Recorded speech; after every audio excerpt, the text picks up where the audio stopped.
je m'associe pleinement au souhait de cordial bienvenue,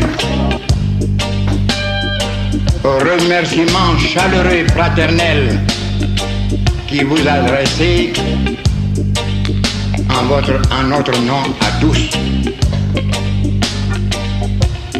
Étant moi-même un des fondateurs de ce grand mouvement de lutte émancipatrice de RDA et assumant depuis plusieurs années des responsabilités à divers titres dans ce pays, j'ai été souvent sollicité pour livrer mon mémoire, égrener mon souvenir sur la marche difficile mais merveilleuse de notre mouvement.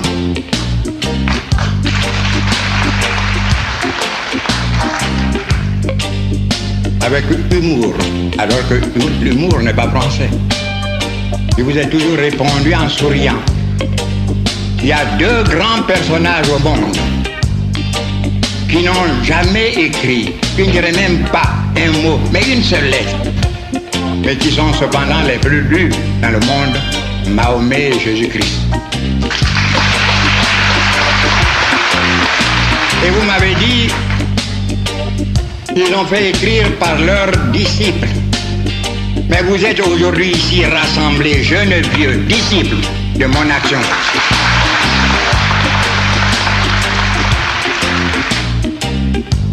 Je romps aujourd'hui avec le silence.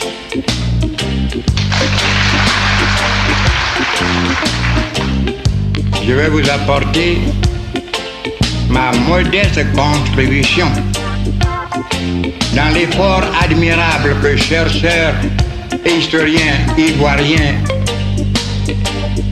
accomplissent pour faire connaître l'histoire authentique du RDA, évitant ainsi les histoires.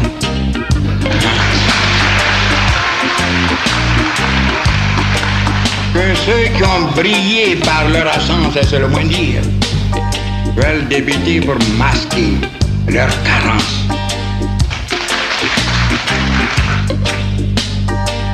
Je ne vais pas passionner le débat. L'histoire est un témoignage, donc repose sur la vérité.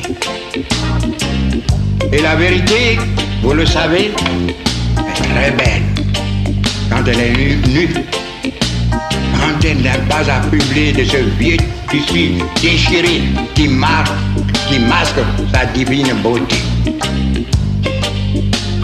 Je vais vous livrer ce que j'ai vécu. Et je me propose ce matin, dans un premier temps, de vous faire un bref exposé sur les problèmes essentiels qui ont motivé la naissance et la vie de notre organisation. Dans un deuxième temps, je me soumettrai volontiers. Les heures ne compteront pas. Je pourrai rester jusqu'au soir avec vous.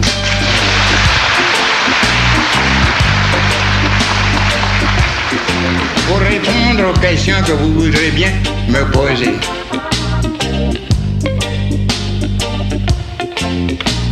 La naissance laborieuse du RDA.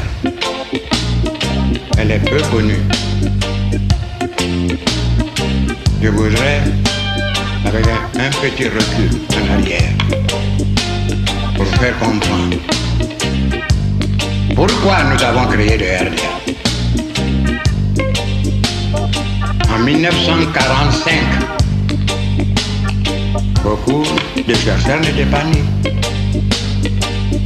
En 1945, après la grande promesse qu'il avait faite à Brazzaville en 1944, nommé le général de Gaulle, le grand homme qui a beaucoup fait pour notre pays et dont nous ne saluerons jamais assez la mémoire. Le général de Gaulle avait promis de conduire les peuples dont la France avait la charge jusqu'à la liberté de gérer démocratiquement leurs propres affaires. C'est la raison pour laquelle, pour la première fois dans l'histoire de la République française, nous, territoire colonie en ce temps-là, colonie française de l'Afrique, avons été sollicités pour envoyer des représentants au Parlement français, alors que seul, avant 1947, était représenté le Sénégal. Je vous éviterai les détails.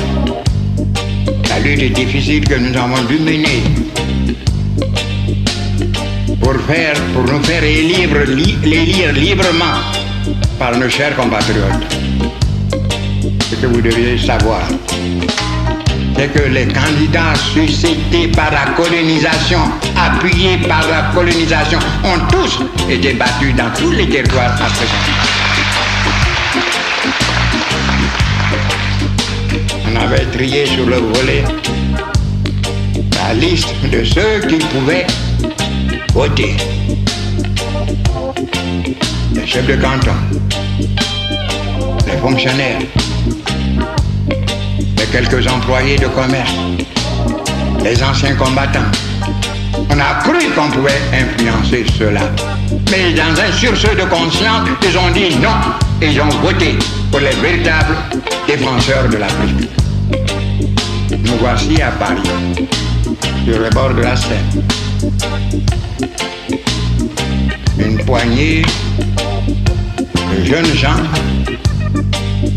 venant défendre les libertés confisquées par la colonisation, notre dignité, il ne faut jamais oublier cela, piétinée par eux. Et nous étions dans une assemblée de plus de 627 membres, une infime minorité.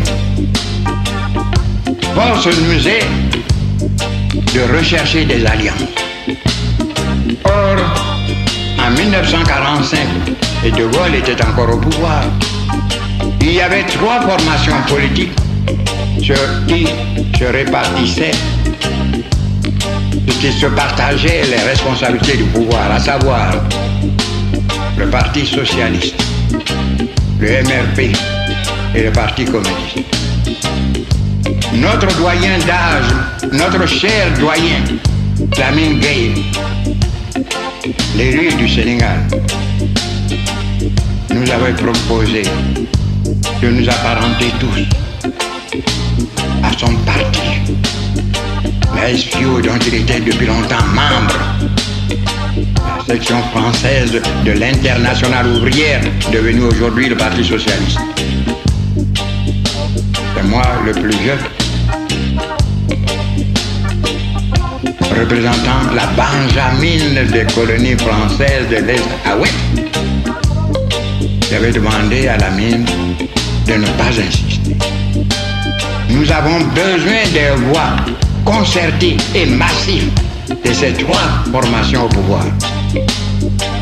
J'ai demandé à ce que nous nous répartissions entre ces 3 formations pour que chaque fois que nous aurions à défendre les justes aspirations de nos peuples, les voix nous apportent leur concours massif.